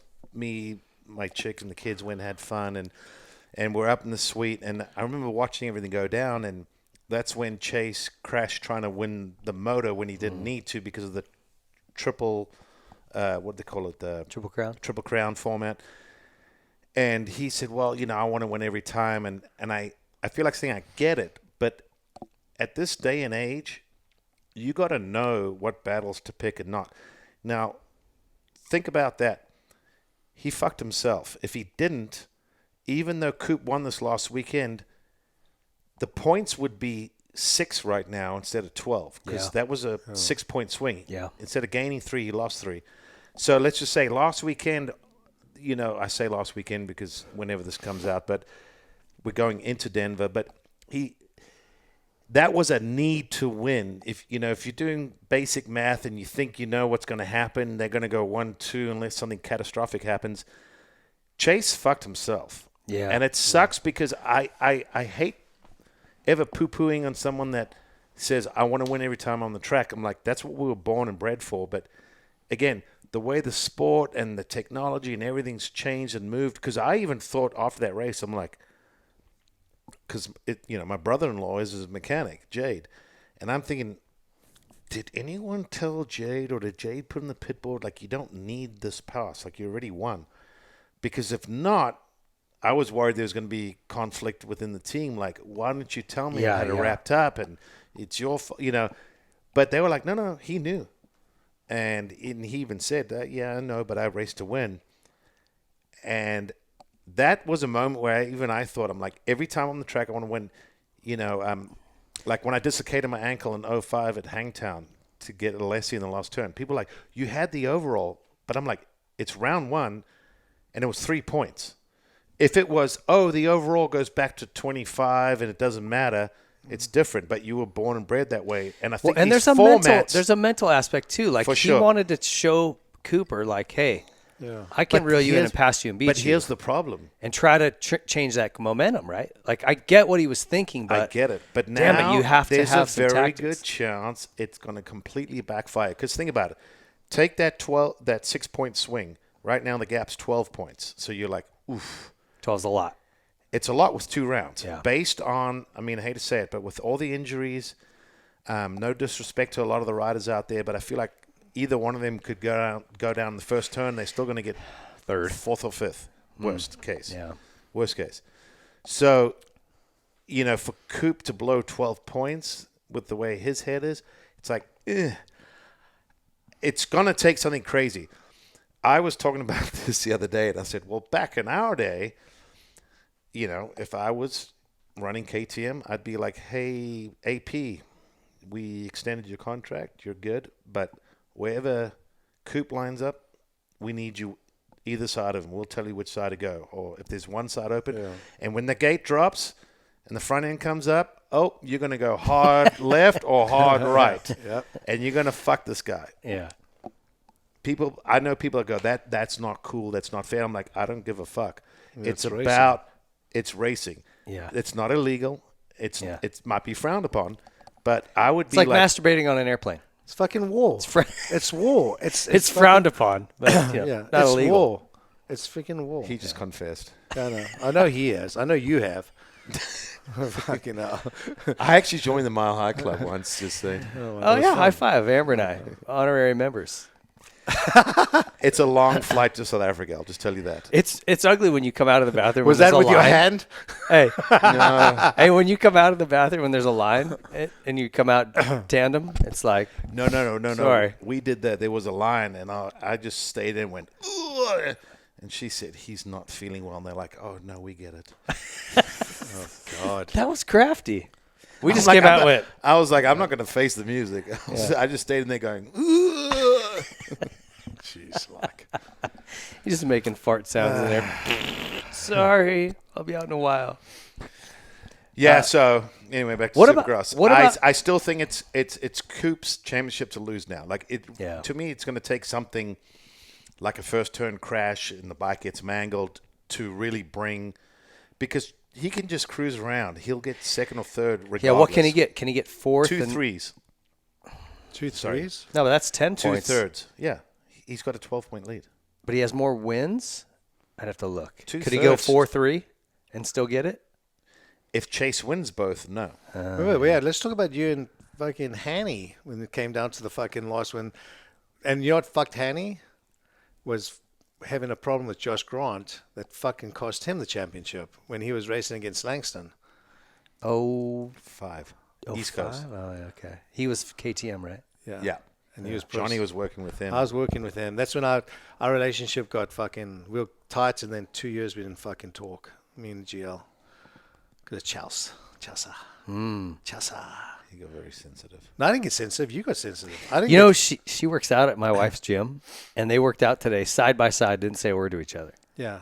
Well, it weird? I we don't got know. so much Or we is could the talk. reason she's I need my like ex? I need like a 6-hour fucking podcast to talk about all the shit I deal with him and Chelsea and fucking just everything, dude. There's so much to talk about. You know, we're launching a new podcast. These moms are doing like a female-only podcast for us. Who's It's going to be mom? interesting. A kid named Landon Bartol, Smoothie, they call him. It's like a younger kid. And then Fucking, hey, Smoothie. that's his nickname, Smoothie. And then the other one, her kid races also mini bikes, but we're going to get some wives and girlfriends on. It's Hey, gonna what be about- like let's talk the about- real housewives of Supercross. Dude, so that's what we need. We need to be able to talk about stuff. People get. There's so much I want to talk about. There's like it's like. Being in Talk the about sport- wives of being- Supercross. No, I'm being, like, being in the sport. that'd be awkward right now. Like, Dude, being weren't you with him last year? No, you married. Oh, good for you. Being in the sport for 25 Well, years hold or on. whatever. Someone just said, hold on, let me think about this. Roxanne used to date. Webb's chick. Ribs check. Yeah, well, I knew that.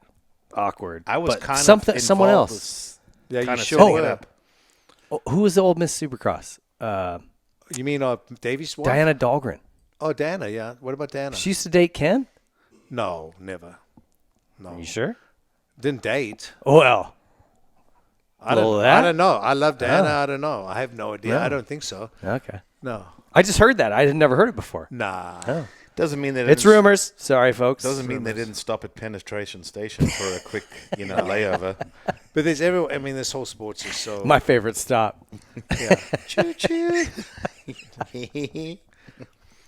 Yeah. What about the finger guns? And they call it finger blasting, which to me, I'm like, that means something totally different to me. Yeah, what was that all about? I don't know, because Coop does the finger guns like when he goes over the finish line, And he which got- I he think got is funny. finger blasted? He I goes, don't know. yeah, he finger blasted me. I'm all, That was Coop, good. you need to rework that wording a little bit, buddy. No, he knows what he's saying. No, but there was tension between. And then he did the little baby rock. I was all, ooh. But there was tension between Roxon and Cooper back in the day. But at the end of the day, dude, you know what? Everyone has a past. That's why I was like, I remember when all this drama was happening with Cooper and Ken and all that. And you know what? I mean, Cooper's got a beautiful family now. He's got his kids, and everyone was she was with Ken, and who fucking cares? No, it's just funny because our sport is so small. It's intertwined, yeah. It's like, oh yeah, he slept with his you know wife and this one, that one. But you know what the It's funny like, part is? dang. You know what the funny part is, and I'm going to back Cooper on this because I remember when Cooper started dating his wife, his wife now, he was getting a lot of flack because she used to date Ken. Yeah. But at the end of the day, if you look where they are now, she's a fucking good mom. She's a great wife. And then you get these other wives that are like, supposed to be they've never done anything, and they're the fucking loose cannons. Yeah. So sometimes, I wonder if someone's got a pass. But I remember when people were going like, oh, I can't believe Cooper's dating Ken Roxon's ex-chick and da-da-da. Everyone. I'm like, who fucking cares? But look where Cooper is now.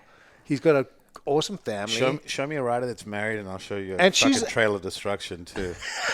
Yeah, it's like everybody has a past, and like, who cares? It's like I remember when I was hearing all that shit. I'm Hey, like, in it's this so sport, stupid. you don't lose your girl; you just lose your turn, right? That's what we say. And they end That's up.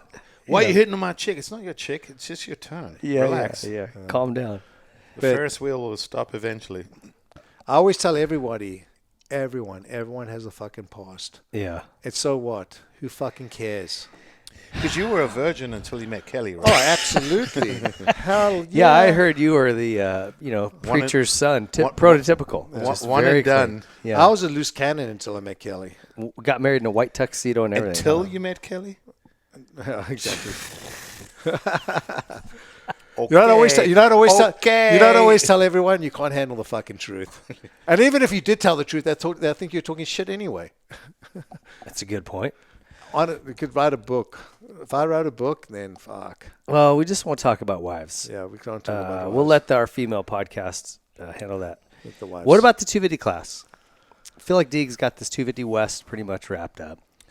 You know, Although, I got to be bro. honest with him. I kind of almost expected almost run the table, like maybe close to a perfect season. But Cole Davies is just that kid's legit. Kid's gnarly. That kid's gnarly. Yeah. Like I got to admit, don't get him upset with me. Looks a little bit of a dork, but he can fucking ride a bike. He's a cool kid. Bro, he's When I first met him, I'm like, because I watched him ride. The first time I watched him like properly race was in San Diego, and I'm like, fuck, dude, this kid is gnarly. And then he came up to the Monster Suite and sat next to me. I'm like, he like introduced himself. We talked to each other. I'm like, this is the same kid. I'm like, jeez. Well, BT trained him for a long time, and he would bring him over and introduce No, me let's to talk him. about BT. Oh, I love that guy. Dude, I remember when he crashed. GL. Dude, I got so many stories on him. I remember when he crashed a KTM and fucking nearly killed himself. He had internal bleeding, and they called the ambulance. We're not fucking waiting for the ambulance. This is when I knew, like, medical. I was taking his vital signs. Well, this guy's going to fucking die. Got him in my truck and fucking just drove him to off Clinton Keith to the hospital there. Inland Valley. Went there, walked in, and they were doing nothing. I'm like, you got to fucking help this kid. And they're like, oh, no, you got to wait in the waiting room. And I fucking went off on the nurse, dude. I'm like, this kid's going to fucking die, and you're going to be responsible for it. And they finally got him in. But, dude, he was begging. He was He's bleeding internally, or what was yeah, going he was on? bleeding. He crashed so hard. He fucking nearly died. I think he's ruptured his spleen, or I don't know what he did. He fucked himself up. But anyway, then we went and we used to go stay with him in Tallahassee. Fucking what a fun fucking guy, dude. And I remember BT's the best. But I love that guy. him and Ricky tried to gang up on me on a road ride. And I still talk to Ricky about this. And because we train here in Temecula, we had La Cresta and all that. Yeah. So we go to Tallahassee. It's flat. And I go ride with these guys. And it's like 10 of them and just me. And they try to gang off me. It was a fucking joke. Because I'm like, at that time, I was like really fit. I was 185, still big, and it was all flat. So I'm like fucking Cipollini, dude. I'm just going, and I just fuck those guys up, dude. Yeah. And This guy's strong on the flats. dude, I was even You on pedal a lot, huh? Still, I used to even up the hills. They used to call me Big Ring. Like I used to ride up the fucking. they called me Big Ring. They did because I always keep it in the Big Ring. But no one could beat me on a road bike back in the day. I was like, I was gnarly. On the early days, I had you on the hills. Oh, that's when we probably first started. Yes. But I got to a point where back then where I was like, when I got into the MotoGP deal, I would go 30 miles in the morning, 30 miles in the evening, and I'd run 6 miles in the afternoon. So it was like that. I did that every day because I wanted to be in shape, because I had to be in shape to like train with Hopkins and all these guys. Damn. But back then I was addicted to, because I've got an addicted personality. So once I got into road riding, I used to just train all the time. And then I remember just running. I remember Andrew Langston would be like, what the fuck? Because he would see me like running. I'd run 7-8 miles every morning and then get on my bike and ride. Because at that time I was like, I had so much time off traveling, so I had jet lag all the time. So I go running up La Cresta at like 3 a.m. So just but I was, Did you have a meth habit as well? no, yeah. Funny enough, no. I just had a drinking problem then, and then I started smoking weed. And I remember Kelly got so mad at me because literally I'd go to every race, MotoGP race. So there's 18 rounds. Back then there was. And then Now I there's would 20. fly home after every race. So I'd come home and I was so like all over the place. That's when I started smoking weed to help me like sleep, because I remember it was 3 o'clock in the morning and Summer came downstairs and saw me smoking weed, and Kelly was so mad. And I was like, wow, that's what I got to do. Like I can't, my clock was, Your brain, your my clock, everything, my yeah. clock was so messed up Yeah. from traveling. Like I was training John.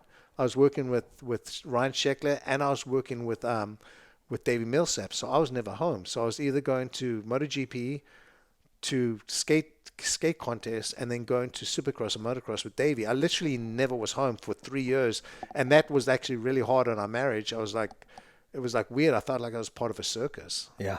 Well, you were 3 circuses. So that's when I was flying to Germany on Lufthansa, and I'll never forget. I got on the plane and I grabbed my shit and I walked to the door and I nearly got off the plane. I was like, I can't do this anymore. And then I just like calmed down. I had myself a nice Stella. I said, just relax. And then I just remember I just was like, I'm over this. It was in Mazzano with Hopkins. Hopkins had a fallout with his wife and went fucking sideways. I don't know if you've ever read the Hopkins' book. No. That's another thing we're going to talk about. Hopkins was hammered and had to race, and he was just fucking drunk, and because his wife left him, and after that, dude, I literally sat in the motorhome and I walked over to Colin Edwards' motorhome and I said, I'm done. I can't do this anymore. I'm fucking over it. And that was it. I was done with MotoGP. Why? Because he was drunk, or He was, dude. It was like Hopkins was having these problems with Ashley, and it was like traveling. It was just, dude. Dude, it was so dysfunctional, and I love John, dude. John's one of my best friends, but and he writes in the He's book. reviving the whole supermoto Dude, listen thing to- and all that. Dude, listen did he buy Apex? Yeah. I heard Dude, that. listen to how crazy this was. Okay, and it's in his book. This is no lies. People will fucking not believe the story. I'm on a plane, and we're flying back to America, and I can't even remember what airline. I think it was Air France or whatever.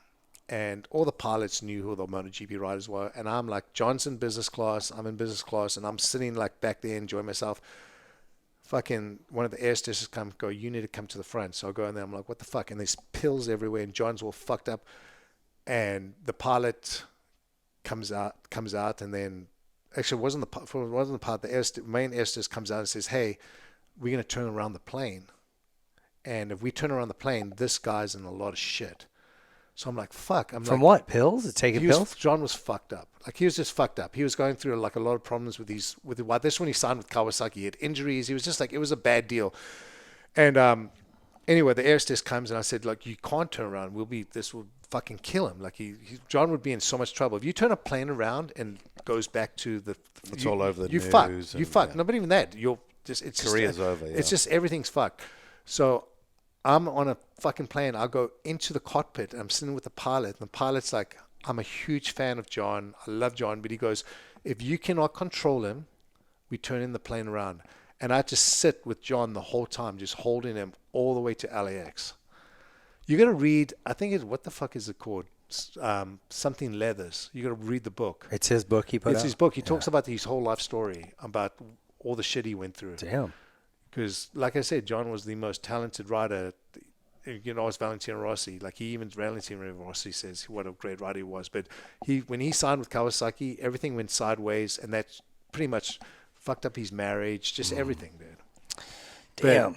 But There's like, a lot of that stuff, these guys go through you don't know about, you don't hear about, dude, it's so stressful. Well, it's not a job. It's your life. I mean, we all know that. Yeah. Like a lot of times, people come home from work, pour a drink, bitch about the boss and their colleagues, and they don't give a fuck because it's just a job. They're going to go back and do it. They get paid. But when it's your life and your career, every up is a high and every low can be super low. I mean, looking even in our sport, guys that get hooked on pills, they didn't go out looking for drugs. They got hurt badly or whatever, and then all of a sudden you realize, oh shit, that consumed their life. Yeah. So talking about athletes, Ricardo, remember him calling me, telling me he's going to commit suicide. Fucking get to his house, can't get in the gate. The guy fucking trying to kill himself from getting hooked on pills. Yeah, and then look at Nico Izzy. Stroop. Stroop. Yeah. I remember. Dude, if you really peel the layers back, there's a lot. Dude, the problem from is every sport. that, and it's not. The problem is even with Grant, wherever you get them, and they get injured, and what do they do? Give them fucking Vicodin. It's like, and it's like, Not anymore. Now it's the opposite. yeah. I had broken ribs, and they were like, "Oh, here's some ibuprofen." I'm like, Well, thank God, because Yeah, well, you can get your own pain medication these no, days. but people, that's the problem now. There's so many injuries, and they get hooked on pills, and they Yeah. like the feeling, and there's so many things we can talk about. But like all the different dysfunctional athletes I've worked with, it's just insane. Well, the problem with our sport is you're going to get hurt. And so if you have like an addictive personality or you have a few big I injuries feel like back saying to most back. races have an addictive personality. That's what made them them. They're addicted to progressing and doing everything. Yeah. And then, like I've always said, the one thing I was always like, we're going to do this, and then we're going to win this, and we're going to move up, and we're going to, but no one ever goes, hey, but what if this happens? You ask anyone, yeah, but what if you don't win? What if you don't get the contract? What if you get injured? And everyone kind of looks and goes, well, that's not in the plan. Yeah. You know what I mean? No. Didn't you hear me? I'm going to win. and then I'm gonna do this. Exactly. Go ask so many guys how they had this projection and this fucked it up and that threw it sideways and the bike sucked, the team sucked, the chick pissed me off. This sport, I mean, I can't speak to other sports, but like motocross, there's 1,000 ways to throw your career sideways. You know what I mean? Like every time you go riding could be the injury that screws you up or, it's so hard to make it. I don't think people really understand how hard it is. The redheads do so well in our sport. I'm like, yeah, because they're ugly and they don't get hit on and go to the clubs. And so I do believe there's a theory behind it. Are you trying to talk about Ricky right now? Just redheads. What I didn't say about? Ricky. I got to take a piss. I said redheads. Redheads have a lot of success in sports. It is Just true saying. in our sport. But think about it. They were not popular in high school. They weren't, what they call it, prom queen and King, yeah. whatever they call it. Yeah. They never get that. So they just grind and grind and grind. So that was your problem, Ping. You were so cute. That's why you didn't win championships. You were distracted. I had too many distractions. You needed red hair, and you would have won a lot. Oh, man. I knew it. I got hurt all the time. I was constantly hurt. Ping, it's the story of my life. Yeah, but you won everything. No, you missed one title. The biggest one in America, but yeah. I know, but like you won a lot. You even won supermoto, stuff that people don't even think about. You won a lot. You did really well. I think you're maybe, I don't want to say you're underrated because, people, you have a lot of respect for you, but you won everything except the 250 or 450 Supercross. That's it. It's crazy. High five. High five. I'm proud of you. I like. 250 East. Johnny keeps distracting us, so while he's pissing. It'll be a while. Hammaker, RJ Vial. Dude, this is like the championship of the year, really. It's coming down. They're all within like a handful of points. I think only a couple points between the leaders at this point. I don't know. It's very close. It's pretty much a winner-take-all. Yeah, which is awesome. And RJ allegedly riding with a fractured wrist remember in that first turn when he got tangled up with somebody? May or may not have hurt his wrist. So, okay, for me, I don't know. Talking about 250 East, who you like in that? I don't know any of them very well personally. I'll just say that. Like, I know all three of them. I've met them, talked to them. I like and respect all of them, actually. From a just who would I like to see, just a little bit selfish and personal, I would like to see Hammaker. Yeah. One, because he's the kid without a title. He's with Pro Circuit, who we all have a kind of love for Mitch. Yeah, let's talk about Mitch a little bit. Let's talk about Mitch. So let's get through this, and then we will. I like Mitch, it. For me, like, I left I took a massive pay cut leaving KTM to go to Mitch. And it was because I just wanted to be on a bike that I thought I could win on. And I remember you were the one that said it to me, and it's still stuck in my head. You said, the best decision you can make is riding for Mitch Payton. The worst decision you can make is riding for Mitch. And I said to you, like, elaborate. And you said, if you go there, you're expected to win. If you win, your career is great. If you don't win, your career is fucked. And there's a lot of truth to that. And in recent years, it's kind of felt like, KTM and Star and, Yamaha winning and HRC getting more involved with their Honda program. And all of a sudden Mitch hasn't. So now it's like Mitch is the underdog in my eyes at times. Yeah. I think Hammock is a really cool kid. I really like him. Like, He's nice. yeah, he's He's a little bit dorky. He's as a well, sweetheart. But Like, he doesn't have a mean bone in his That's what I'm body. saying. Yeah. He's that little dorky kid. Like, he doesn't even look like a racer. Like, if you look at him, you're like, so what's your favorite online gaming application? But he's a good kid. I like Vial. I was actually teammates with his dad in Europe, Fred. I didn't know that. Frederic. I partied with Fred at the Locomotive in France one year after Bercy. So I liked Fred from back then because I still thought, because with all due respect, sorry Frenchies, but a lot of Frenchies are assholes, and Fred was one of the few where I was like, dude's cool. So I've liked him. Tom Bollet too, smoking cigarettes, yeah, fist bumping to some techno. So, again, Tom won last year. That was kind of a bit of a whoa, but good for you. He's a world champion, obviously, all that. So, and then with Hampshire, I like and respect him and all that, but he's also been in that class forever, and you know how it is. Once you've been there forever, people kind of like win and move up, or just shut the fuck up kind of attitude. Yeah. So it's kind of torn. So whoever wins, to be honest, I'll be happy for them. It'd be like, you deserved it. You worked it. You earned it. But if I was just going to go a little bit on who I'd like to see, I just for Pro Circuit, and Hammaker to get us first, I think that'd be cool. The other two win, good for them.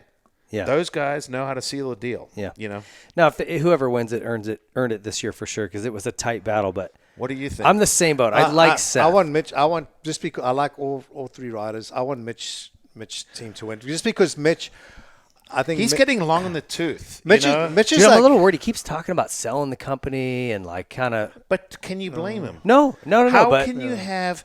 But let's be imagine, honest. How can you be so passionate for so many years? What's Mitch going to do? He's going to go crazy. Imagine Pro Circuit with no Mitch. We actually trying to do it. We actually making some underwear for Mitch, but now with this terrace and all this stuff. It's funny because I had a weird relationship with Mitch forever. So does Mitch's underwear have like big butt cheek pads? Padded butt cheeks? Yeah. But that's funny. Mitch, I love Mitch. I used to fucking just, I don't know, for some reason just not like Mitch, or just like because he was our competition when we it was a weird together. It was a weird deal with me and Mitch, but now Mitch, I love Mitch. I think Mitch is one of the greatest guys. Like we talk all the time, and he's a good dude. Like, he's a good dude, and I think what softened Mitch up is he's not the same Mitch I knew before he had kids. Like, his kids have changed him. You knew the tough Mitch. Mitch when is I different came now. in, He's totally that's different. when Mitch met his wife, and Bones met his now wife, and you could see the change from, like you said, it was about winning, and then it was about like, it was still winning, but it was like community. Yeah, like, when were you there? 05? Yeah, 05, 06. Yeah. So it was right. It was literally right at that. Nathan transition. Ramsey had a good conversation with him in '99 that I think made him start adjusting the way he interacted with guys. Because before it was just iron fist, dude. Hammer, dude. Yeah. Like, I mean, he was the only person that used to ever intimidate me. I was like, fuck. Like, I didn't like Roger. Everyone, I liked everybody, but Mitch used to, like, when I went into like the pro circuit, I was always like so nervous around Mitch. But now that I've got to know him, and like I said, he's such a good dude. He's so passionate. Heart of gold, dude. But I can't see him. Mitch would go nuts not traveling. Like I don't know what he would do. Like, he's gonna have to stay involved with the race team. Somehow get rid of the company, but stay involved with the race team. That'll be what he does. Mitch is motocross supercross. If you think of motocross supercross, he's like DaCosta. He's like someone that's been around forever, and he's he's so passionate about it. That's why he's such a dick sometimes, because I believe that he sees riders and he believes what they can do, and he doesn't like that pussy shit. He's like, dude, fucking man up. And Mitch is one of those guys like, you know what? Fuck the girlfriends. We don't need them around. Like we want to. This is, and I get that. I remember Mitch saying to me, and I agree with him. He goes, "This is fucking workplace. You don't have your wife fucking in the thing. This is your workplace. This is where you work. Don't bring your chick to work. Don't bring your chick to work." And I remember Mitch saying that. And I remember going like, you know what? I respect that. He's right. Like, why the fuck do you have a chick inside? What other job would you have your wife running around? No. And it's like, and then the problem is like, you know, the Mitch will go, and I've watched him. Mitch like bitch out a certain rider, and then you know the girlfriend or wife says, "Oh, it's okay. Don't. He's an asshole. Don't. No. Fuck that. Like you need to." And that's the thing. And I get it when Mitch would get pissed off because like he would be like hardcore, like the hardcore gnarly dad go like, "Hey, this you stop being a little bitch. You can fucking win." And then the girlfriend going, "Oh, it's okay." The girlfriend doesn't know what the fuck's going on. She's like, we call them lalas, like lalas, la, la, la, la. Like you know what I mean? Like no, but so that's when I actually started to like really respect Mitch, going like, this guy's fucking. He's 100% right. Yeah, it's a fucking job. Come here, do your work. Don't have your chick fucking walking around with the fucking little outfit and the little dog and all the bullshit. Yeah, like you had a race. And dude, that's, hey, think about this. Hold on, real quick. I saw Berner the other day. I don't even know where the hell we were. And I said to him, we were just chatting. Oh, it's MotoGP. And I'm like, hey, how you doing? And I said, hey, I'm curious. When I heard you run the dog pound, I'm like, at first I thought he bought Tim Ferry's place, you know, Red Dog. And I said, but you guys are at Reedy's old place. And I said, so how'd you come up with dog pound? He goes, oh, because all these fucking dudes show up with their chicks and they have dogs. And he goes, it's a dog pound. He goes, it's got nothing to do with anything else except there were just dogs everywhere and puppies and shitting in the workshop. And he goes, so we just nicknamed it dog pound. I fucking love that. Wow. Here's the thing I love about Mitch most, and I love a lot of stuff about him. But, you know, I understand the condition he's in a chair. It's gnarly. I've got other friends who are paralyzed, and it's a brutal existence. It's crazy the schedule he does with all those. You tell me one time you've ever heard that man complain Nothing. or say, God, this is just tough, you know. Never. That dude goes to nationals and trudges through mud, gets on airplanes every weekend. It's a nightmare. Think about and he has never complained. No. Never said a word about it. On airplanes, first on, last off. Yeah. I've seen him up in business class. I'm like, when I was doing TV, and he's sitting there, and they're waiting for the wheelchair to come down, and I'm like, I'm going to not bitch about my back pain right now because that is a whole nother level. And like you said, that guy is just I don't know. Maybe at home he might cry to his wife sometimes in private, but he has never shown a Have sign you of ever weakness. heard a word? He's never said a word about being in a chair to me. Never. I've known him since 94. Yeah.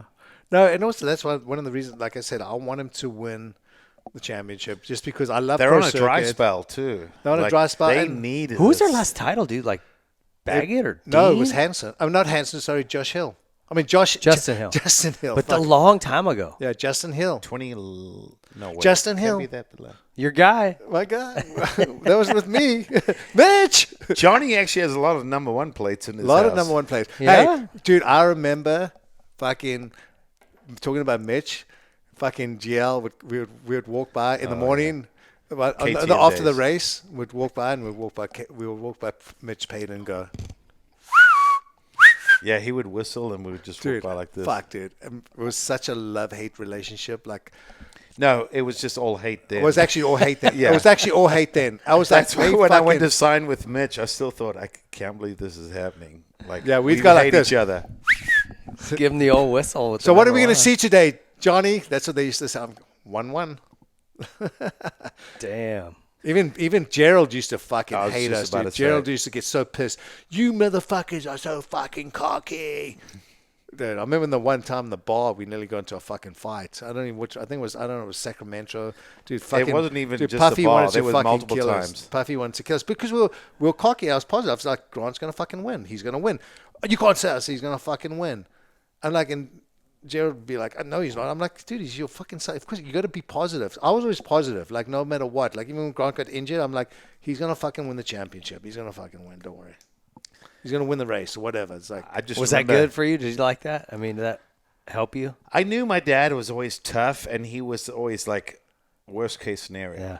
I feel like Chase's dad is like that. Chase's Yeah. dad's up his ass. I don't Yeah. really know Chase's He dad. came off the race some other Well, weekend. I remember and just his dad's like, "What are you doing?" I think he even won. And his dad's like, "You're over the front end too much. What are you doing?" Like hounding him. I'm like, "Bro, he just won." Well, Jade used What are to you doing? work for Chase at Honda, and I think going up to Honda and Torrance and all the traffic from here was part of it. But, hopefully he doesn't get upset for me saying this, but I know Jade and Chase's dad butted heads because Jade was like, it wasn't that bad of a practice, and then him and his dad started getting into it like, hey, they had different views, And then it's funny because now they work together and they've talked about things, and now I feel like they're actually a good team. But yeah, I think of Washougal 01, and I came in and I remember I was like fourth fastest, but Brown was good there and Travis was ahead of me, whatever. And John's like, dude, you look pretty good out there. And I just remember my dad going, are you fucking serious? You two are both fucking wankers. And he just went off. He's I like, got 3 words to say. You two are fucking wankers or whatever. He's I went, like- fucking- I'm just sitting there going, hey, it was free practice. So Johnny was like the positive. like, hey, man, Yeah. you didn't look that You bad. got it. You're good. Yeah. fucking. You fag. need that, dude. At least I would. Well, because I would see. I'd be like, everything's gonna be fucking fine. Just extreme, dude. Like, fucking relax. Hey, what about Jason Anderson? Do you guys know anything that's going on with him? It is weird. To Just be honest, I texted him, and I'm pretty close with Jason. I honestly don't know. He normally always responds back to me. Nothing. I don't know if it's I just said I hope your wife and your kids are fine, and that I don't know if it's a personal thing, it's a health thing. I have fucking no idea. So the chatter from whatever is that he got wind of Sexton signing with Kawasaki and got pissed off, and so he's like, I'm done. But that's so weird. that doesn't make Does sense. that sound right? No, because No, it he's not one thing with Anderson. He's not a little bitch. He's one of the fucking coolest. Not like me. Yeah, He's like not. you. Like he's not like that. He's not Ping 01. He's not Ping 01. No, I don't know, but I don't see him being like that because he's one of the fucking like just straight. I cool don't. fucking- I don't believe that. I'm just telling you what I've seen enough That's shit the in my only thing life. I've heard, and I'm like, I have no idea. But I thought it was something with his family originally. I'm I'm I like, thought it oh, was it's a all right. family thing. So I don't know. Like I said, I messaged him and he never got back. So I thought maybe it's just a health thing. But it's or- odd, right? Like he just poof, he's gone. Here's my thing. No one knows the contract, but a lot of these contracts now, if you don't complete a certain percentage, you don't get your full pay. Yeah. It looked like to me he wasn't Jason Anderson like fully in it, even early in the season. So maybe it's like, hey, you do 10 races, you get most of your salary, like. But he Okay, did but track hold on. walk and then bounced. You know what I'm saying? Like he came to the race, did track walk, and then took off. Well, That's I weird. didn't know all of that. So like, But what I'm saying is, again, that doubled down on my theory. It had nothing to do with Sexton signed. Because why would you bounce and go into hibernation if you think someone's going to replace you? Because, okay, there's a lot of other... Okay, so one seat gets taken, another one becomes vacant. Yeah. Like any racer is just going to stick to their program. Try to... I mean, right now with the injuries and that, he could be fourth in points. No problem, in my opinion. well, dude, Third or fourth. you have Ducati and Triumph both needing a good guy, good tester to help them. You know, I am just, this is just me. This is nothing I've heard or whatever. I just try to look and think about things. I think Jason Anderson is one of those caged tigers that he's like us. The minute he's not riding, he would party and have a good time. Yeah. He loves life. And I don't know if he's just like, I don't know if I want to race anymore because I'm fucking, I'm going to piss some people off. I think Kawasaki as an organization has gone gay and woke. all right. That's anyway. I'm not going to get into it, but that's just what I think. And I don't think it suits him. And I think he doesn't want to be there. And I think he's probably he's having a better time than we are right now, is what I think. And he's going to hit the reset button, and he's going to, unless there's something we don't know again, this is what I just think, he might hit the reset button and either figure out, put enough money away and I've invested and I don't need a race. Nowadays these guys make millions. Or he's doing this to hit the reset to come back and go, I'm going to go somewhere and I'm just going to motherfuck everyone as hard as I can. Because when you watch when he rides with passion. Mm-hmm. Yeah. Like, that's the thing I do like about him.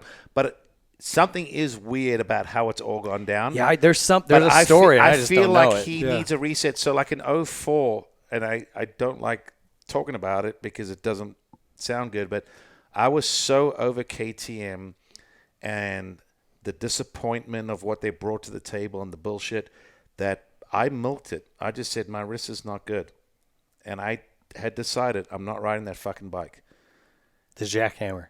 Yeah, that 250 piece of jackhammer, shit. yeah, remember The 250 piece of shit. Let's go get jackhammered. I was done.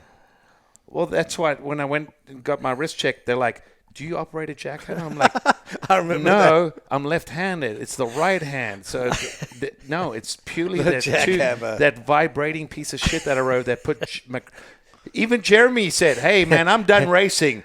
Oh, my contract's over? Okay. Hey, Honda, cool. Yeah, I'll come do knack-knacks out in the lead. Yeah. That's my favorite line ever. Do you operate a jackhammer for a living? I remember that. No, I ride a KTM. We ride a jackhammer. So I don't know if that's where he's at, even though the Cowie is better than a jackhammer. It's a Jason hammer. But there's a weird part of me that thinks he's doing a master reset. Well, I'll be interested to see what he does. Like I said, there's spots for him. I mean, who's Ducati and Triumph going to hire? I'm curious. Who's gonna land over there? They need a couple of decent guys. Here's my thought. They're not going to get the Lawrences or with Cowie. They're gonna they're gonna have to get someone good because Monster will they better have someone good. Well, Monster's deep in with Ducati. They gotta have Ducati. No, are you talking about Cowie or with Ducati now? I'm talking about all of them. I mean, Monster's deep with Ducati all general. around. But Ducati will be Red Bull over here. That's done deal. You sure about that? That's what I was told. You sure about that? That's what I was Are told. you sure about that? Do you know? Maybe you're telling me different, but this came I don't straight know. from the guy Ducati's tight with Marc Marquez went over there and gave up his Red Bull deal. I don't know. So I don't know because Monster's pretty deep with them right now. I know globally, but going to get deeper. balls deep. Going to get balls. Going to get that. They're going to guy. tuck in the this balls. came from Troy Lee, who is running the team. He said that Austin at the But GP. Troy's also inhaled a lot of fumes over the years. So It's totally true. And also, isn't he a Democrat, Troy? He's a lib. So he might not get the Monster deal. oh shit. Maybe Shit's his politics. coming out in real life. Wow. Whew. Who do you think lands at? Because I heard Chase went to Cowie. Did you guys hear that? I heard that. I don't know if it's true. To be That's the honest, you know what chatter. the funny part is that a few years ago I would normally know all the stuff, but I've been so out of the whole Supercross, But motocross everything is thing. also very. I've been very so focused on just the MotoGP stuff. It's like I just don't. I wouldn't say I don't give a fuck about Supercross, motocross anymore. It's just not. Yeah, you're not following it that close. It's not. I'm not following it as close as I used to. Like I used to know everything. And then also, I just don't even ask questions. Kelly would probably know. But I don't really give a shit. Like I hate doing the whole, I heard this and this, but it's like, I am curious what Triumph and Ducati are going to do because Ducati, I can tell you one thing, is getting heavily more involved with Monster just because of the MotoGP and the results with MotoGP with Monster, and Rodney's all about winning. So I'm very concerned about Yamaha. On what's going on. Thank God Fabio had a great race last weekend. Yeah. But Rodney's all about results. Well, thankfully, and I tell you what, Supercross, like Webb and those guys are doing well. But Yamaha, they tight with. They definitely tight with. But I know that the relationship with Ducati and Monster is very, very tight. So who knows what's going to go here? Who knows? And it looks good. The green with the red looks fucking Okay, great. so here's what I think.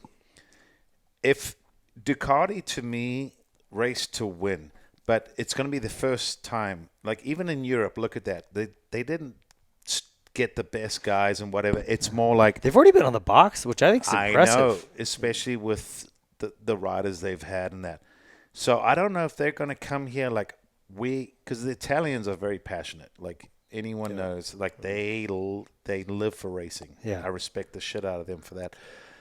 But I don't know if their mindset is, we're going to come and we're going to win the first year, if that's the mindset. Because most people go, it's really hard to come in and win. So if you're Ducati and go, okay, we don't want to, let's just say, that's hypothetical, they could get Jet Lawrence. If they don't win, they look bad. Yeah. If they win, everyone's like, well, you got Jet Lawrence. Okay? But I think for them, this is just my thought. I think Hold on. Hunter Lawrence is going to be a monster guy. Let Put me it that way. finish. Hold on. You can have your piece here. I thought I'd just throw that in quickly so you can just Okay, them all. cock block. I think if you're Ducati, it might make sense to try and get Tomac. Because if he doesn't win, people are like, he's in his twilight years, he's been injured, you know. But he has a ton of knowledge, and he can help them understand. Because, I mean, I hate to say it, but the true Italians don't really understand how motocross, well, especially supercross, works. Just the grind, the training, the tracks, the prep, just the little things that we all know that take for granted. So I think Tomac would make some sense. To me, They're working hard on that too, by the way. I think He's a player. Tomac would be a good one for bringing a lot of knowledge in a short amount of time with a guy that's got a proven track record. The second thing is bring a youngster that if he doesn't win, it's not the bike, he's a kid. I don't know if that's a Vial, a Hampshire, you know, Hammock, whatever. Like, there's options. Hunter. But I put money on apparently, okay, when he gets his turn, he can tell you who he thinks. I put money on But it. I think Ducati's either got to look at, we're so confident we can win, we need Chase because we're going to go and make a statement. Or we're going to go with, let's bring in some experience and some youth, and we'll figure it out. And then year 2, we'll go and, strike. So apparently Hunter's signed for Ducati. I didn't say that. I said I've got a feeling he might be a monster guy. Triumph's monster, though. He'll be a monster somewhere. Monsters fucking everywhere. Let's just be honest. The two I mean, guys I've it's heard, great. the I'm two glad. guys I've heard for Ducati that they're really working at. Nothing is done. There's hiccups with both Tomac, which is just a lot of money, and then Roxon, who they really want, but he's locked in with Fox. That's obviously a problem at Troy Lee Designs Ducati. So they're working on all that, but it'll be interesting to see who goes to Triumph. They needed somebody, and you really need like a seasoned guy who understands testing and I heard developing. Ricky's coming out of retirement. Well, it's got his logo and everything on the bike. Huh. Here's the problem, too. Triumph are selling bikes right now, but they're not selling. Kind of like KTMs. So that becomes a long-term problem. Not a short-term, but... I think it's crazy that all these guys are making bikes like Beta, Triumph, Ducati. So I was talking to Lance Isaac today, and he was saying that I guess Lance Isaacs, just so you know, South African that raced World Superbike, American Superbike. he's kind of a big dick, and he's the mayor of Cape Town. He was the mayor of Cape Town. Very short. Yeah.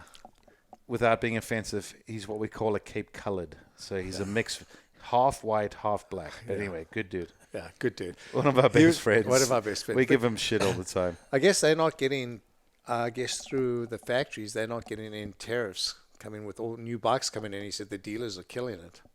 With what? The dealerships, the Triumph dealerships or whatever, they have dealerships. from the UK. No, the dealerships that are here in America are selling Triumphs, motocross bikes really well. Motocross bikes, street bikes, whatever. Street. No, not motocross. Trust me. No? You got conflicted. Trust me. Well, maybe it's just Their street bikes, their dealerships are doing well with their street bikes. With but the motors not doing good? no. Are you sure? Have you seen the numbers? Yes. What's the number one selling bike right now? It's fucking okay. If we flip the page upside No, down, I'm it saying- is Triumph. No, I'm saying Triumph would be number one No, in I'm saying- motocross. I'm saying motocross. and Honda and Yamaha would be last. So what's the number one motocross bike being sold right now? Yamaha it's 450. Yamaha. 250 or 450? It's Yamaha. If you talk what's motocross, second? it's Yamaha. Okay, Honda. what's second? Yamaha, Honda. And then? Cowie and KTM. So Triumph's not even up there? No. No, their street bikes they're legit. They sell a lot of them, but it's going to take a while for people. No, I There's- promise you, the there's motocross nothing side made is not for doing them. well. There's no. No, I talked to Lance. He even said they Well, maybe it's they just the they're motor. they have these cool like cafe shops in the bigger metropolitan Yeah. cities, especially places that are developing like Dallas and Nashville and other Yeah. cities. And they do like the coffee shop and the whole vibe and, cafe racing and weekend rides. Yeah. But the street side is good for those maybe brands. Well, there's issues with. But on the dirt side, they're being told you have to bring them in. And they're like, we can't sell them. Yeah. And there's not enough of them being sold for people to spend the money to do ECUs. You can't change the ECU on it. It's locked into their settings. Oh, shit. Which is a problem. Which is also, but because in the great state of California, that's ran by a very nice gentleman by the name of Gavin Newsom. He's a genius. I love him, big fan. But yeah, they can't do it because in California, you will be blacklisted and banned from bringing units in. All the manufacturers are struggling with it. They are trying to, in my opinion, destroy our industry. That's fucked. Damn. Just so you know, we all know. Vote Chad Bianco, please. Yeah, the stuff going on in this state's crazy. Well, guys, thanks for coming in, man. Let's get a little chat. Hey, Pingery, dude. Okay, that was great. When's the next one? We got lots to talk about. We're trying to do one a month, but it's hard to get everybody's schedules lined We're up. gonna make this more. Well, thanks for the great notice. You guy. You motherfuckers. I'm just going to say, you motherfuckers. We changed it to make you happy because I said this Oh, is to make me Saturday. happy. I said this Yeah. is Saturday, and you were like, fucking. So It's going to rain Sunday and Saturday. What do you it's got going sunny. on Sunday? What do you actually got going on besides that little hike you do up La Cresta with your little hat on with your check? Hike 1 mile. Like what else 1 do you have mile? to do? How many miles do you hike? We average 6 miles. Okay. You wanna bet? I want to go on a Come 6 mile with me. walk with you. I don't know if I could handle it, but come with us. I don't know if you can do it. 6 miles. I swear on my life. I'll show you. Grant. From my fucking front door. How long to does my that take front you to door. do 6 miles? Like 2 hours, less. Maybe stop, take a couple photos, just make sure everyone Hit the knows chick we're in out there. the- Why are you so down on your boy? Like, keep the positivity going. that's You true. got this, Okay. Gio. I Fucking got it. Gerald Jr. No, turn I've into become, Gio. I've become Hey. more like Gerald over the years. Okay, I'll give it to you. 6 miles. I'm impressed. 6 miles. No, Is it That's- really 6 miles? No, Be he's like, honest. it's actually 3. every other weekend. I was going to say. I've also been sick lately. What are you going to do Sick of Saturday? your Tell me shit. what you got planned Saturday. What time you wake up on Saturday? I want to know the routine right Well, now. on this Saturday. Yeah, what you going to tell me you're going to wake up? What time you I normally roll don't over? have my fucking alarm set, but I'm supposed to go ride with my son, and he's fucking bouncing off the walls by 7:30. Were you going to ride Elsinore? No, because it's fucking closed, dickhead. Oh, is it But- closed? It's opening back up. But it's fucking closed. I don't know. See, I'm so out But of if it. we ride Elsinore, we're just going to be running from So we're cops, gonna- but that'll be fun. We're going to ride. Hey, Dev, let me take you back to what we used to do. We rode until the cops came. Welcome to the Remember 90s. that? Oh, yeah. Remember the place out where behind your old house where my parents bought their first house, Crown Hill area? Yeah, We yeah. used to rip those hills, and then the cops would come, and you're just like, just fucking send it. Don't look at him. Yeah, brr, all the way home. Get in the garage, close the garage door, and everyone would just wait. And you'd hear, wee, wee, wee. Okay, we're good. We're good. We got That's it. You want to go do another moto? That's what's great about the new bikes. They won't hear them. Just the electric. So Yeah. anyway, you asked the schedule. So Saturday, I'm probably going to wake up. I'm not going to jerk off. That was so 20 years ago. I'm just going to get up and make a cup of coffee. What time? Take a massive shit.